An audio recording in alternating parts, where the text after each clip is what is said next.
Hello, welcome back to the reading of the poem of the Man God, written by Maria Valtorta, Volume 3. Chapter 375, Part 3.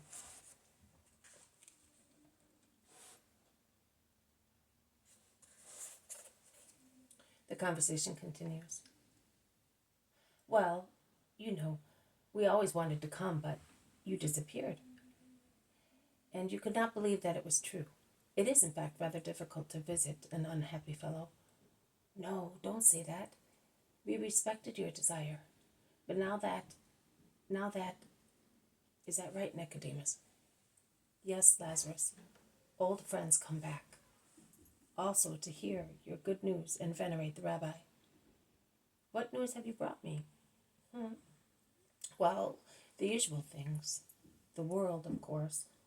They cast sidelong glances at Jesus, who is sitting erect on his seat, rather engrossed in thought.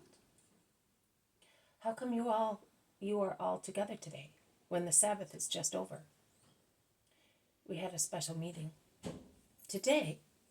What was so urgent? The visitors look at Jesus furtively and significantly, but he is engrossed. There are many reasons, they eventually reply. And do any concern the rabbi? Yes, Lazarus, him as well.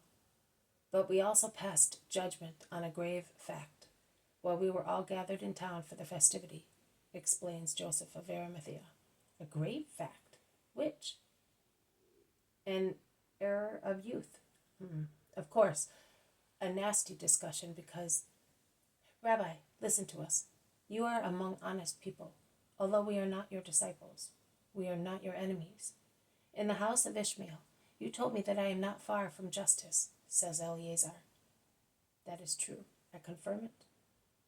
And I defended you against Felix at Joseph's banquet, says John. That is also true. And these people are of the same opinion as we are.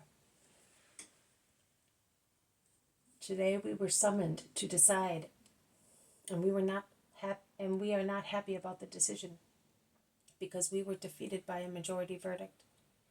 As you are wiser than Solomon, we ask you to listen to us and let us have your opinion.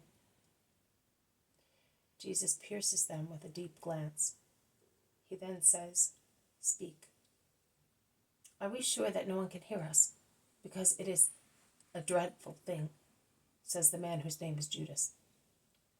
Close the door and draw the curtain, and we will be in a grave, replies Lazarus. Master, yesterday morning you told Eleazar of Annas that for no reason whatsoever he was to become contaminated. Why did you tell him? Asks Philip. Because it was to be said. He does become contaminated. I do not. The holy books tell us. That is true, but how do you know that he is contaminated? Did the girl perhaps speak to you before she died? Asks Eleazar. Which girl? The girl who died after she was raped, and her mother died with her, and it is not known whether grief killed him, or they committed suicide, or they were poisoned to prevent them from speaking. I know nothing about that. I saw the corrupt soul of Annas' son.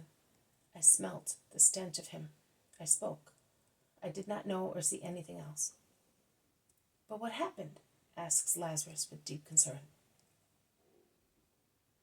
Eleazar, the son of Annas, saw a girl, the daughter of a widow, and he called her, saying that he had some work to give her, because they earned their living doing needlework, and he seduced her.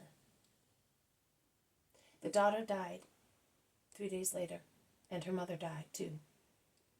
But before dying, they told their only relative everything, notwithstanding that they had been threatened not to. And their relative went to Annas to accuse his son, and as he was not satisfied, he told Joseph, me, and other people. Annas had him arrested and put into prison. From there he will be taken to the scaffold, and he will never be free again. Today Annas wanted to have our opinion on the matter, says Nicodemus. He would not have asked us if he had not known that we were already aware of the fact, grumbles Joseph between his teeth. Of course not. Well, with sham voting and counterfeited justice, judgment was passed on the honor and life of 3 unhappy people, and on the punishment for the culprit, concludes Nicodemus. So it is obvious. We who had voted for the freedom of the man and punishment for Eleazar were threatened and expelled as being unjust. What do you say? I am horrified at Jerusalem, and that the temple is the most fetid bubo there is in Jerusalem, says Jesus slowly and fearfully. And he concludes, and you may relate that to those of the temple. And what did Gamaliel do? Asks Lazarus. As soon as he heard of the fact, he covered his face and went out saying, may the new Samson come soon to crush corrupt Philistines. He was right, and he will soon come. There is silence. And was there no mention made of him? Asks Lazarus, pointing at Jesus. Yes, before everything else. Someone reported that you had said that the kingdom of Israel is mean. So they said that you are a blasphemer, nay, a sacrilegious person, because the kingdom of Israel comes from God. Did they? And what did the pontiff say, the seducer of a virgin is? He who disgraces his ministry. Tell me, asks Jesus. He is the son of the high pontiff, because Annas is the real king in there, says Joachim, who is frightened by the stateliness of Jesus, who is standing in front of him with his arm stretched out. Yes, the king of corruption. And shall I not call mean a country in which we have a filthy and murderous tetrarch, a high pontiff who is the accomplice of a seducer and a murderer? Perhaps the girl committed suicide or died of grief, whispers Eleazar. Still murdered by her seducer. And are they not preparing now the 3rd victim in the relative who has been imprisoned so that he may not speak?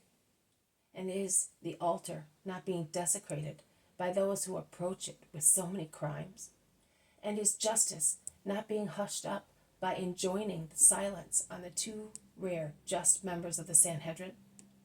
Yes, let the new Samson come and destroy this desecrated place. Let him exterminate it in order to reform. As this wretched country makes me feel sick, I not only say that it is mean, but I am going away from its corrupt heart, full of nameless crimes, the very den of Satan. I am going away, not because I am afraid of death. I will prove to you that I am not afraid. I am going away because my hour has not yet come, and I do not give pearls to the swine of Israel. But I will take them to the humble people scattered in hovels, in the mountains and valleys of poor villages, where they still know how to believe and to love, if there is someone to teach them, where under coarse garments there are souls, whilst here sacred vestments, and even more so the ephod and the pectoral, cover up filthy carrions and conceal murderous weapons. Tell them that in the name of the true God I consecrate them to their condemnation, and as a new Michael I drive them out of paradise forever. As they wanted to be gods, whereas they are demons. It is not necessary for them to die to be judged. They are already judged, with no forgiveness. The imposing members of the Sanhedrin and the Pharisees seem to become smaller, and in fact they cower before the dreadful wrath of the Christ, who on the contrary seems to become a giant, so dazzling in his appearance and so domineering his attitude. Lazarus moans, Jesus, Jesus, Jesus. Jesus hears him, and changing his tone and appearance, he asks, what is the matter, my dear friend? Oh, be not so terrible. It's no longer you. How can one hope in mercy if you appear so dreadful? And yet I will be thus, and even more when I judge the 12 tribes of Israel. But cheer up, Lazarus. He who believes in the Christ is already judged. And he sits down once again. There is silence. At last, John asks, as we preferred to be insulted rather than make a false statement against justice, how will we be judged? With justice. Persevere, and you will reach the place where Lazarus already is, God's friendship. They stand up. Master, we are going. Peace to you. And to you, Lazarus. Peace to you. What was said in here is to remain here, some of them say imploringly. Be not afraid. Go. May God always guide you. They go out. Jesus is left alone with Lazarus.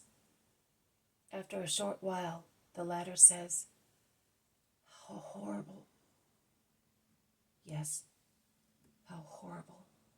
Lazarus, I am going to arrange our departure from Jerusalem. I will be your guest at Bethany until the end of the unleavened bread. And he goes out. This has been a reading from the Poem of the Man God, written by Maria Valtorta, Volume 3, Chapter 375, Part 3, The Sabbath of the Unleavened Bread.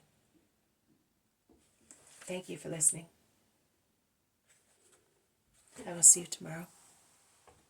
May God bless you, and may peace be with you.